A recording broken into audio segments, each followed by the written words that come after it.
See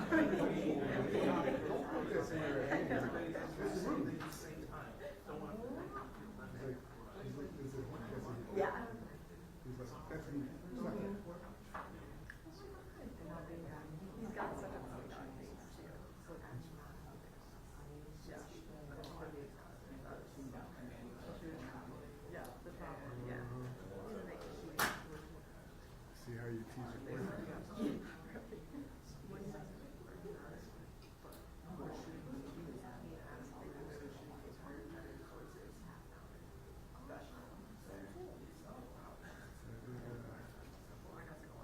Senior picture shoot this weekend. It went so well.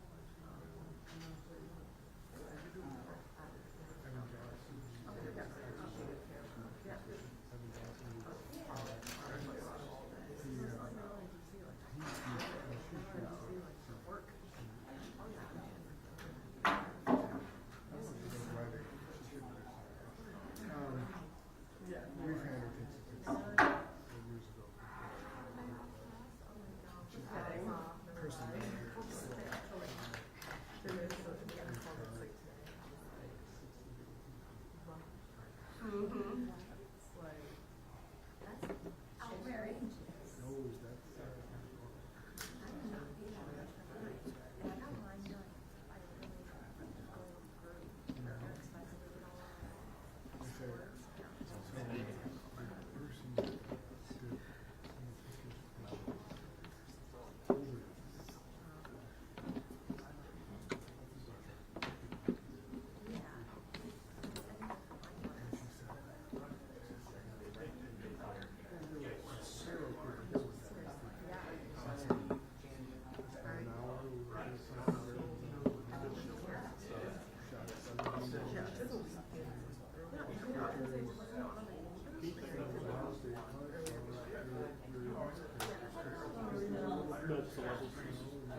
Thank you.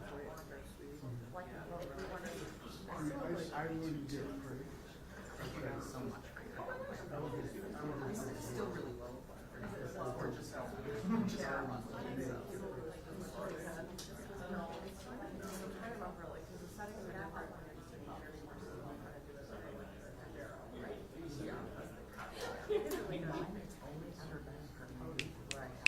Yeah, right?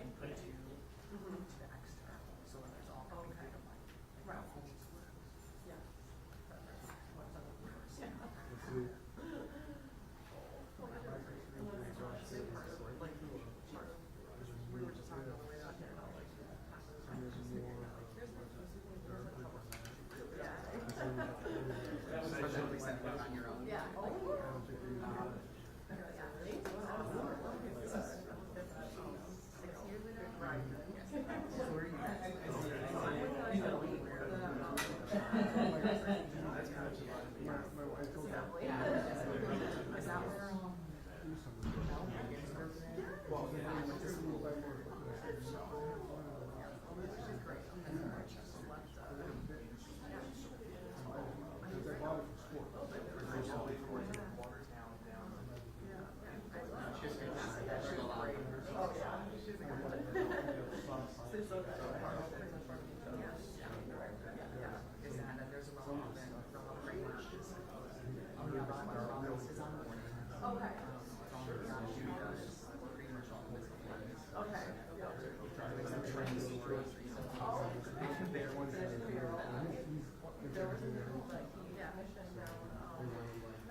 Good afternoon. Thank you for joining us today at the Troop E headquarters. My name is Trooper Linnea Crane, Public Information Officer for the New York State Police. We are here to provide an update regarding the remains discovered in December of 2021 in the town of Dansville, Steuben County. This case has been the subject of a long and dedicated investigation, and today we are able to share with you the identity of those remains and the progress made towards justice. To begin, I would like to introduce the Troop E commander, Major Kevin Suker, the Troop E Bureau of Criminal Investigation, Captain Kelly Swift, Special Investigation Unit, Lieutenant Joshua Greenman, Senior Investigator Brian Kazemko, and now speaking, Steuben County District Attorney Brooks Baker.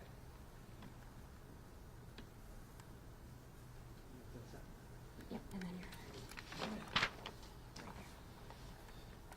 Well, folks, thanks very much for being here. We're a lot farther down the road in this case than we were back when these remains were discovered, but we have a little ways to go, and we're hoping that this can move us along in that process. So,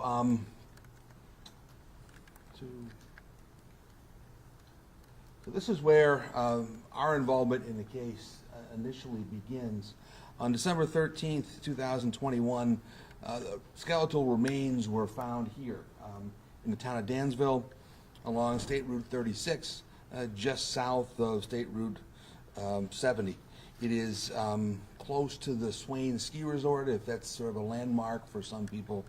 And eventually, we were able to identify those remains through forensic analysis and actually use of a forensic anthropologist. We were dealing with skeletal remains in this case.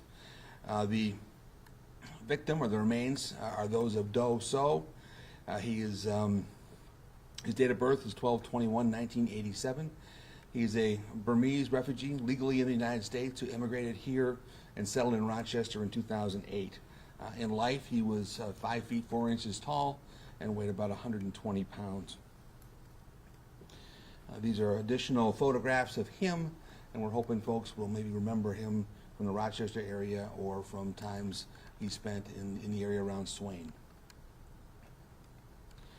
Now, a little bit about him. He was reported missing by a friend and confidant, David Leeper, on June 1st, 2011. That report was made to the Rochester Police Department. At the time, he was living in an apartment at 241 Alexander Street in the city of Rochester. A photograph of that is up there, so folks remember him from being in that area. And he had a vehicle, a 2000 Chevy Lumina. That's a photograph of that there, so folks may be familiar with seeing him in that vehicle. He was also been known to use and ride around in a couple of other vehicles. One was a 1999 Ford F-250 Super Cab, it was red, as well as a 2005 Chevrolet Impala. He may have been seen in those vehicles while alive, also traveling with other folks in those same vehicles. He was employed. He worked at the Wegmans Next Door Bar and Grill at 3220 Monroe Ave here in the city of Rochester. Sorry. He was last seen there on the evening of May 29, 2011, when he finished his normal shift of work. He was a chef there at the restaurant.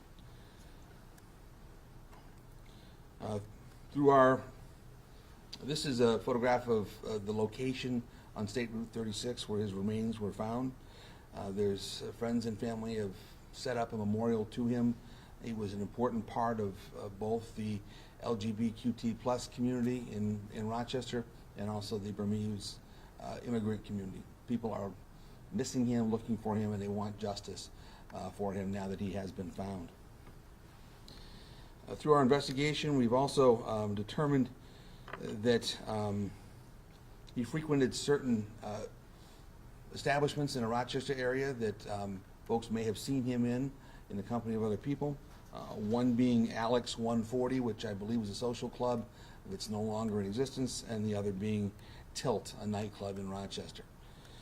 He was also had a connection down in this part of the world at the Jones Pond Men's Only Campground located in Angelica, which is not far from where his remains were ultimately found.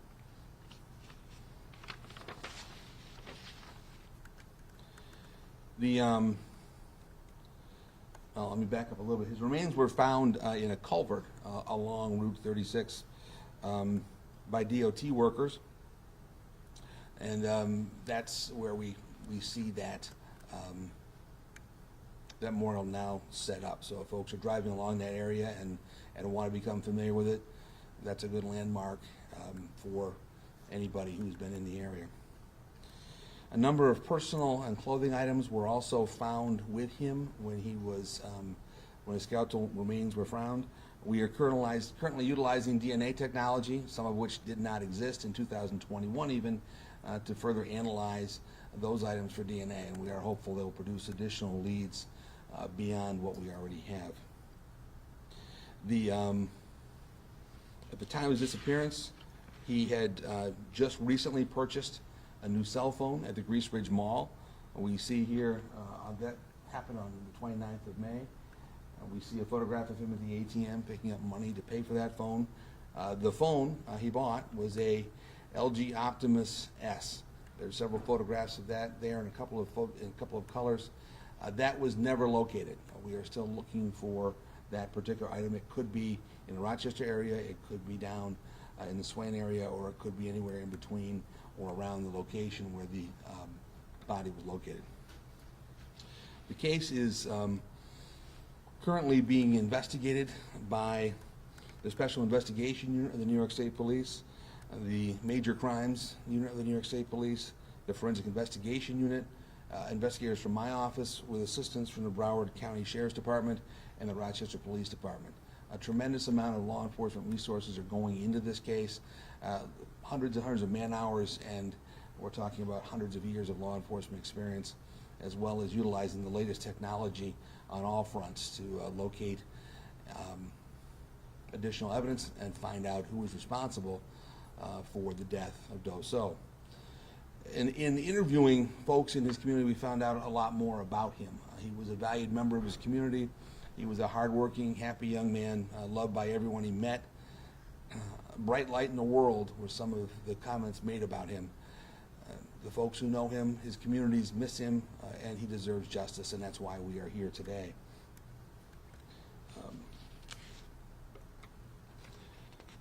As we go through the process here, I'm confident that we are closing in on some of those answers in justice, but we still need help. There's information out there. There are people who may have seen him. I know it's been a long time. 2011 was a long time ago. That's the nature of a cold case. But now the people have seen Doe So. They've seen the vehicles he might have been in. They know the areas. We know now where he was found. We know where he lived. We know where he worked. We are looking for anybody who might have seen him in the company of other people or seen anything odd or unusual. There is no bad information. Any information all would be welcome. Up on the screen we have the New York State tip line. Please call 607-225-5400. Tips can be anonymous. We're not going to take down names. Any information is good information, and nothing will be disregarded. You never know what little piece of information might be that one last piece we need to close the circle in this case. Up here we have, just so people can kind of orient themselves, a map of what we are talking about here. The box in red kind of shows the general area. We have Rochester where he worked, where he primarily lived, where his residence was, where he was last seen alive, down into the Swain area and the Jones Pond Campground, where we know he frequented and had been in the past, and then we have the Dansville location where his body was found, which is obviously closer to Jones Pond than anything else, but that's the area we are looking for. So if folks happen to find a cell phone in 2011 back then, it'd be just nice to know where it was found or any other information about this case. The whole purpose of the investigation here is to find justice for Doe So. He was a valued member of his community. He was a valued member of a couple of different communities. Someone put him in a culvert in 2011, and we need to find out who. The New York State Police have worked tirelessly to get us to where we are right now. I think we are on the precipice of again, closing the circle and getting those answers for his friends, for his family, for his community, and finding justice for him. But any help we can get from the community would certainly be welcome and appreciated. So with that, if there are questions, we can try to do our best to answer them. I believe Lieutenant Swift has some additional information. Captain Swift, I'm sorry, has some additional information.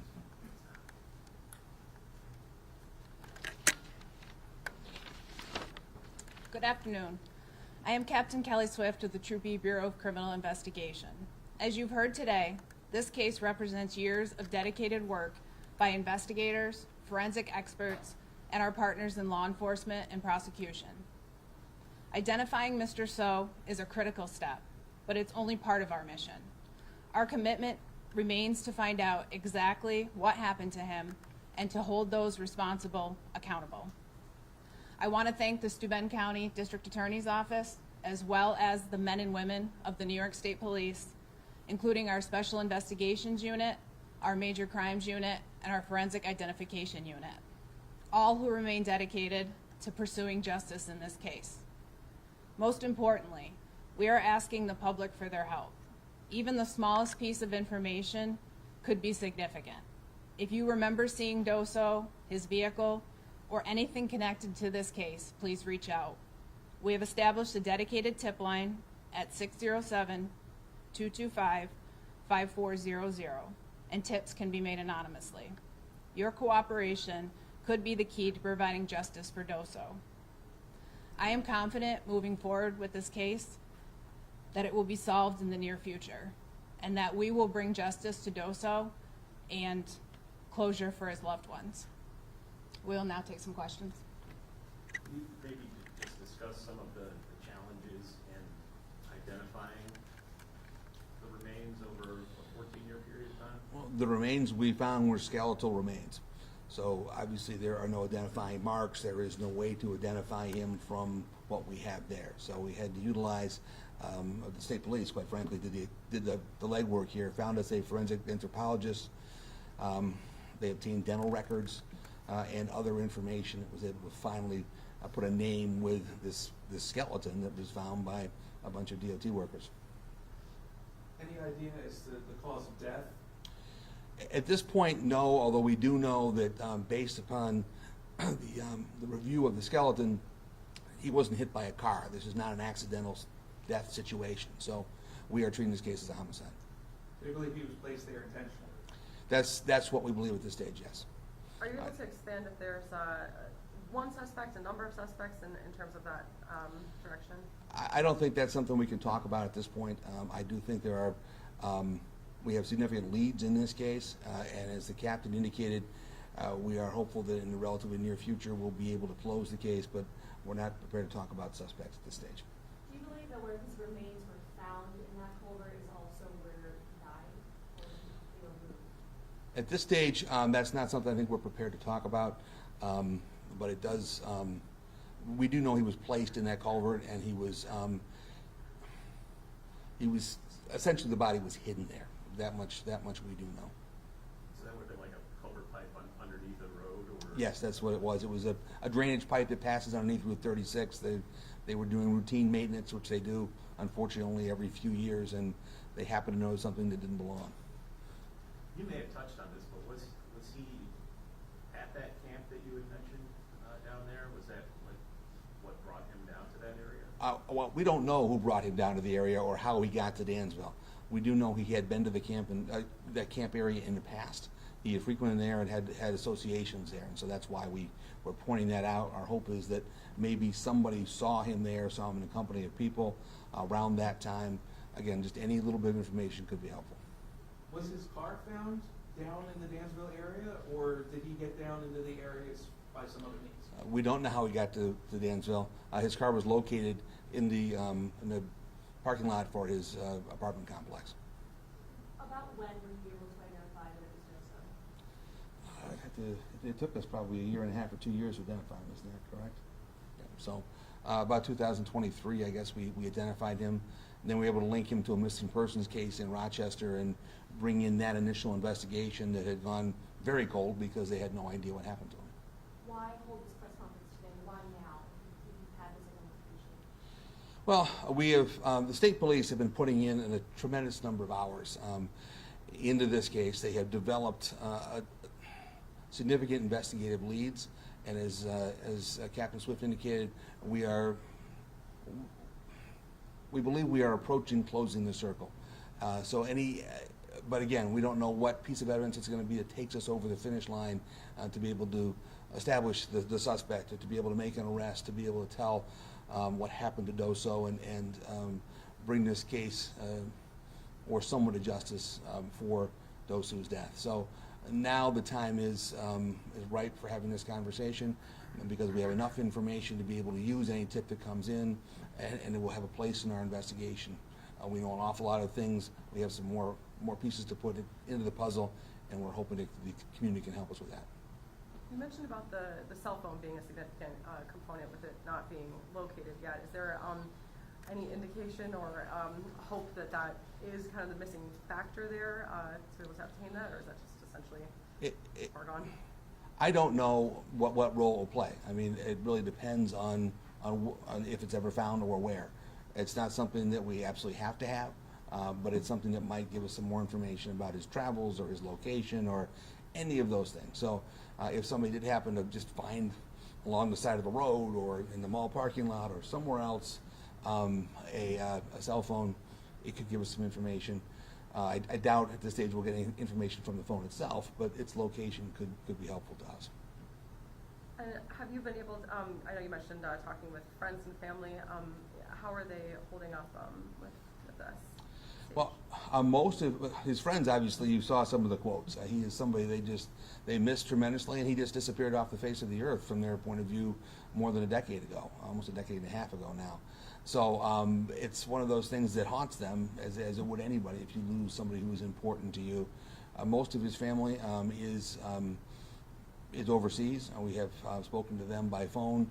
It's even harder for them because they can't be here, they can't talk to people. So getting them answers and having that conversation by long distance phone call is even more important, I think, in this case than some other ones where they can't be close by and can't be involved and can't talk to the folks who knew him and saw him last.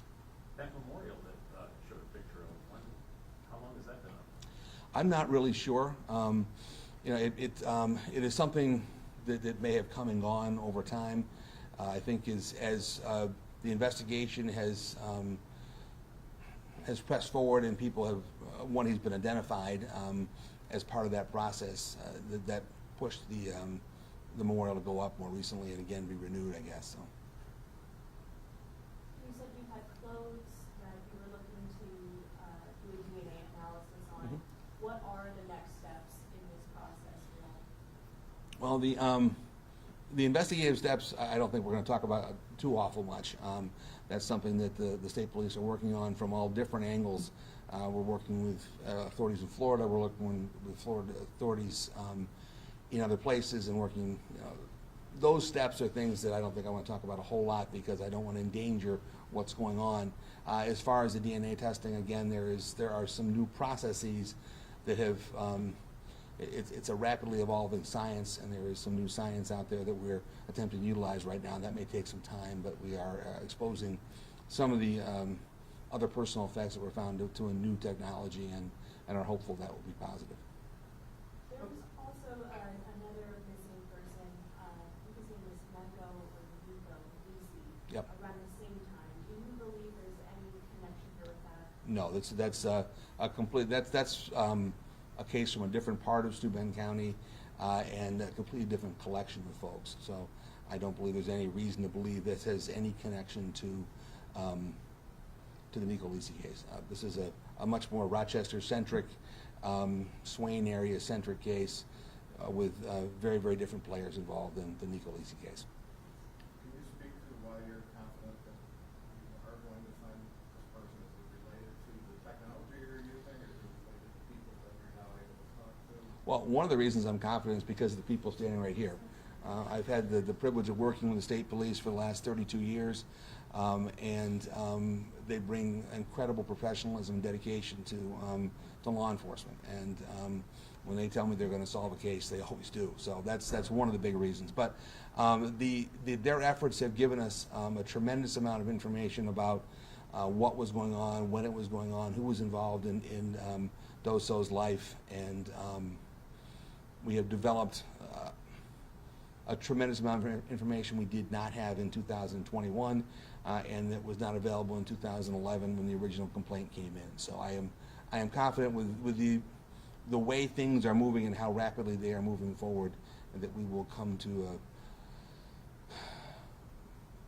to a place where justice can be found for Dosu in the not too distant future. Did you say there was a Florida connection? There is some possibility he had some connection to the Fort Lauderdale area, hence the Broward County folks assisting us with that. The state police have been there to conduct interviews and talk to people. And again, no stone is being left unturned in this case.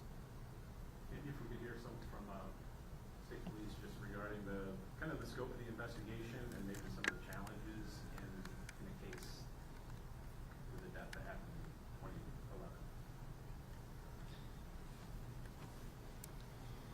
Well, these cases are always challenging. There's a lot that goes into it, a lot of evidence, a lot of leads to track down, just everything that has to be put together. Would you be able to say how many people have worked on this case, had a hand in this case? Over the last 4 years, I couldn't even, there's just several. I mean, between all of the units, and we're working cohesively to bring justice for Doso. We're going to wrap it up. Thank you very much for being here today. I will have the PowerPoint for you guys. I'll just email it to you. You guys.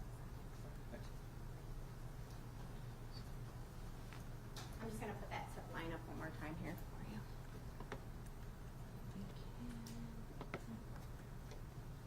Right there. Okay. Thank you very much. Thank you.